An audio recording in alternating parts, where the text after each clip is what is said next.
Okay, back to...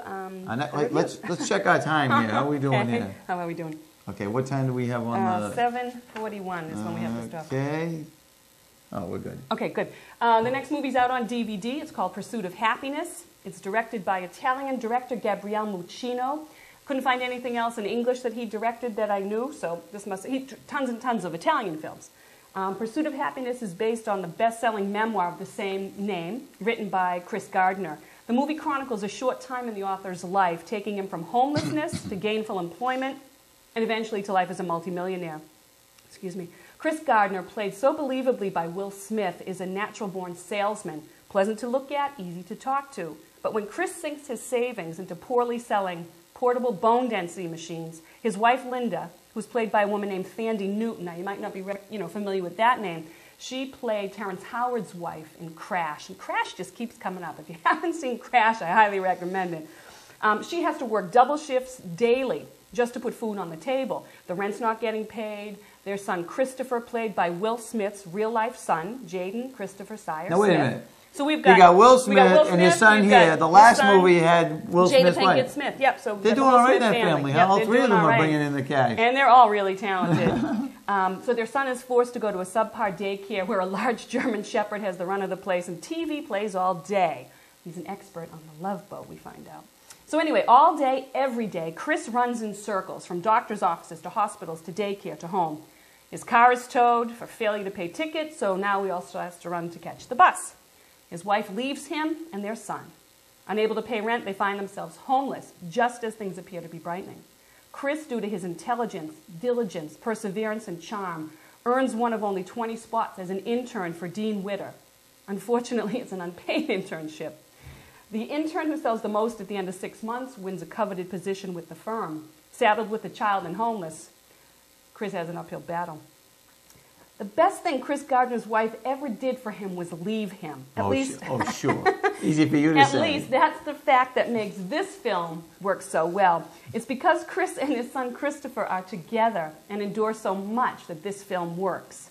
The scenes of the two of them waiting in line for one of only a few beds in a homeless shelter, sharing a sparse meal at the end of the day, all make this film powerful. Your heart will break for young Christopher as he bravely soldiers on, trying not to further burden his father, breaking down only when a beloved toy is lost to the street. But without that aspect, this is just another rags to riches story. Gardner today is a very successful businessman who runs his own firm. The only complaint I have is they don't tie up all the loose ends at the end of the film. We don't find out where's his wife now. We find out that Gardner's gone on, and he did work for Dean Witter for a while, and then he had his own brokerage house, which he sold. She's had her lawyer contact him. Come on. Well, I don't know if they have a divorce, so I would like to have known that. Where's the wife? Why did she leave the son with him? I was thinking that too. And I'm going to watch this tonight. You should watch it. Oh, I wish you'd seen it. Well, then I wouldn't enjoy the conversation with you. Yeah, that's true. They have this little conversation before she leaves, and she says, you always told me everything would be all right. You told me when I get pregnant, everything would be all right. You told me when you bought all these bone density machines with all our life savings, everything would be all right. Well, hey, guess what? She sounds like my wife. Nothing's all right. And she had an opportunity to go to New York and work in a restaurant with a sister's boyfriend or something, and I don't know why she didn't take her son. Maybe because she realizes that he's a better person than she is. He's a good man, and that comes across loud and clear in how he handles his homelessness and how he treats his son. Losing his temper, I mean, maybe once in the whole film. Now, certainly he may have lost it more, and he chose not to write about it. But was this supposed to be based on a true story? This is a true story. No way. Yes, it's a true story. Chris Gardner's a real man. Search on the internet to find out what the rest is? I looked everywhere, and I couldn't find anything. There was Did you call Paul Harvey? Who's that? Who's Paul Harvey? Ladies, did you hear that? Who is Paul Harvey? The rest of the story. Who's that? Folks, they know. The people at home know. Okay, I'll explain to her after the show. Well, anyway, it was PG-13, and like I think we spoke about last time, PG-13 gives you license to say the big F one time, and it does get said one time.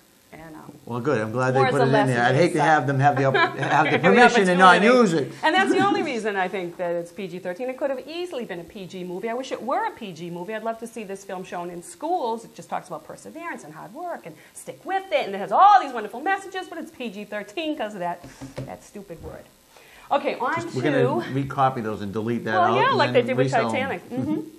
Okay, the last movie I'm going to review is still out in the theaters. It's called Hot Fuzz. If pistol-packing This is about priests... Is it about peaches? No. If pistol-packing priests and gun-toting grandmas shooting up the town square sound like your idea of fun, then Hot Fuzz is the film for you. Hot Fuzz is the British version of the American shoot-'em-up buddy cop film, reminiscent and paying homage especially to the Patrick Swayze, Keanu Reeves Point Break, and the Will Smith, Martin Lawrence, Bad Boys 2.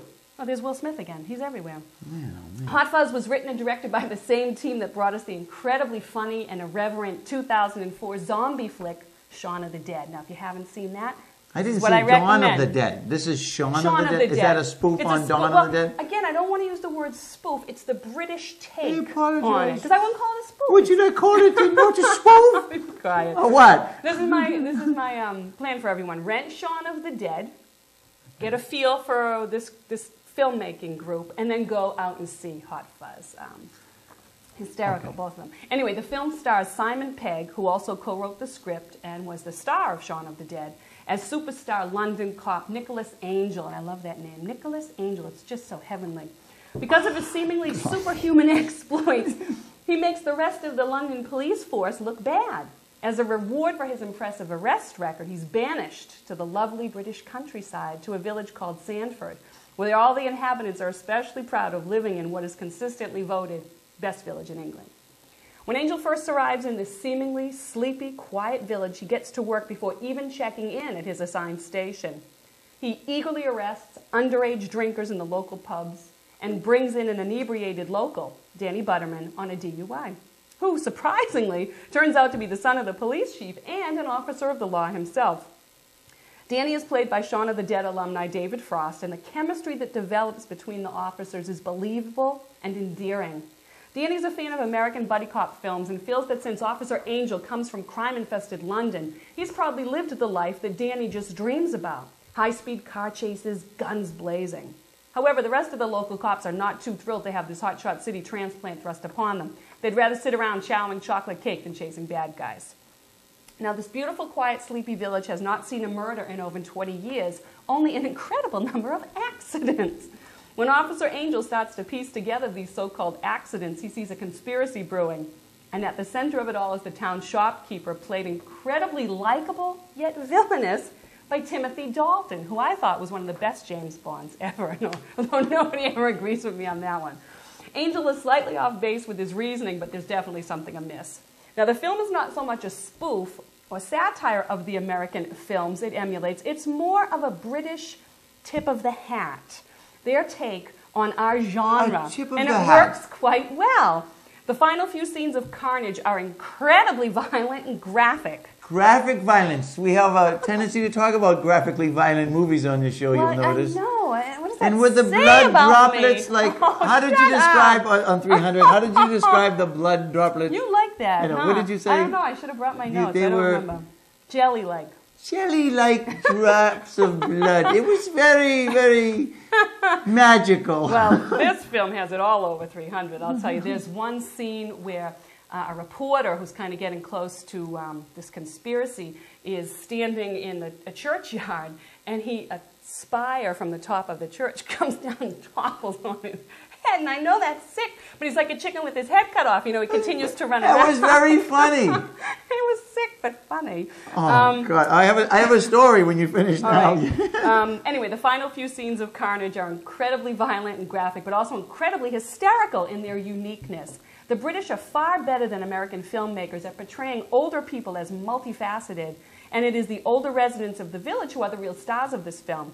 It's funny, extremely gory, graphically violent, but it had me chuckling from start to finish. Now, no real belly laughs, but about 100 minutes of smiles and giggles.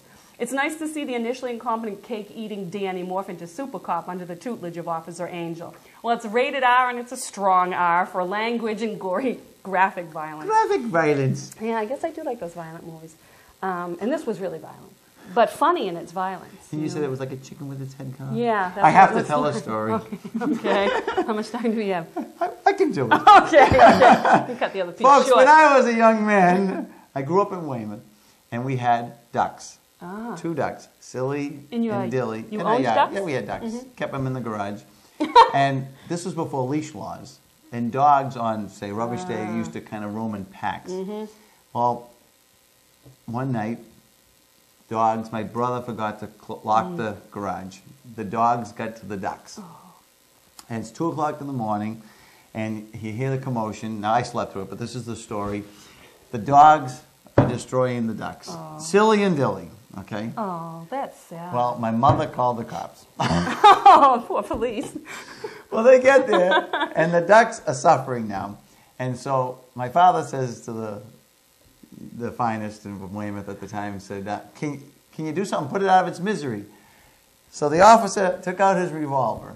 My father held the duck, put it up to the duck's head. He shot the duck. Now this is in the head this in is your over garage. 30 years ago. 38 years ago, about, right? Watch this. Not out in the yard. So my father, of course, let go of the duck. Well, what do you think the duck did? Kept running. With his head cut off, right? The duck started running. The cop jumped back. Boom, boom, boom, boom. Loaded his revolver on one of my ducks. Not much going on in Weymouth. So I gotta tell you, that was the talk of the town. Duck-eating dogs. Watch out. There you go. You have it here, right here on Talk of the Town. You hear it all. I tell you, Weymouth, that's a Yeah, we had a good time. crazy place. That was the country. We're here in the I city. guess that is now. the country. Yeah. Okay, so I think you have a couple more minutes. Okay, Eileen, if you want to top it off. do We got 4 minutes. Oh, God, I don't even know if I could talk for 4 more minutes. But anyway, just some upcoming DVDs, some that I've reviewed, some that I haven't.